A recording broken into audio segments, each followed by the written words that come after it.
И хотел бы, чтобы мы вдвоем узнали друг друга получше. Пожалуйста, будь такой же смелый и скажи, Меня зовут Орландо!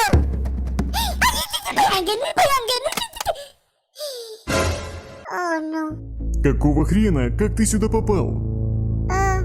Ты пригласил меня сюда, помнишь? Да? Ха-ха, ты не понимаешь, во что ввязался. Думаешь, этот идиот может связываться со мной? Нет, пожалуйста, нет. Я школьный студент. Ты студент? Haideți repede! Acționați! Acționați! Nu, vă rog, nu mă pușcați. Sau să nu mă dați la uși, nu mă dați la uși, vă rog. Ха-ха, давай покончим с этой ерундой раз и навсегда. Пока-пока, студент. Oh, nu. Stați!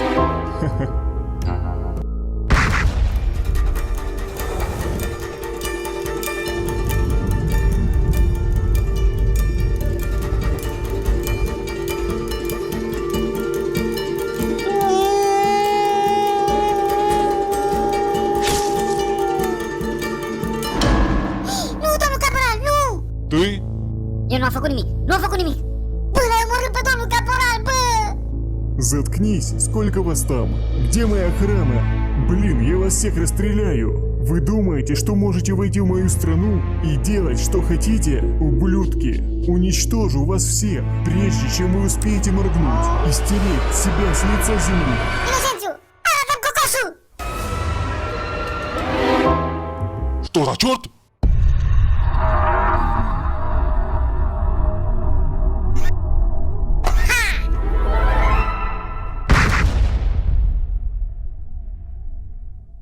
Что за... Ты выстрелил в меня! Ты выстрелил мне в член! Ты выстрелил мне в член! Te mai crezi șmecher acum, bă? Ha? Zi-mă, ha?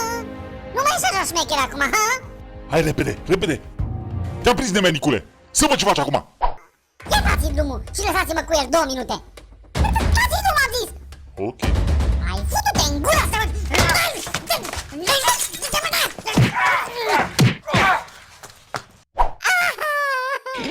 Bă, prostești. Gata! S-a terminat cu hegemonia ta! Ха-ха, как ты думаешь, ты выберешься отсюда без меня?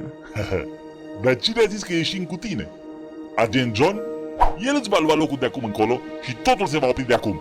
Dar poți să te bucuri că totul își va reveni la normal și țara ta va fi din nou prosperă și oamenii vor fi liberi să facă ce vor. Немедленно опусти оружие!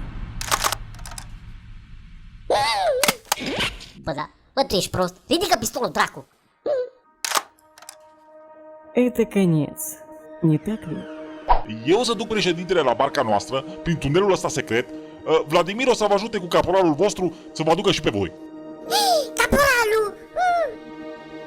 Domnul caporal, mi-a salvat viața! Să mă iubit, așa? Oh, ai o gură cât o șură. Băieți, mă bucur că v-am cunoscut. Nu, stați, nu muriți! Nu mergeți spre lumină! Nu mergeți spre lumină! Nu mă duc taci odată. Că și lumina fuge de gura ta. Rezistați, domnul caporal, că vă aducem acum la barcă! Rezistați! Nu cred că mai pot să rezist. Orlando, transmite tuturor, te rog, că... Domnul caporal, nu! Transmite că nu am vrut să fiu rău. Rezistați, domnul caporal! Am vrut numai bine. Domnul caporal?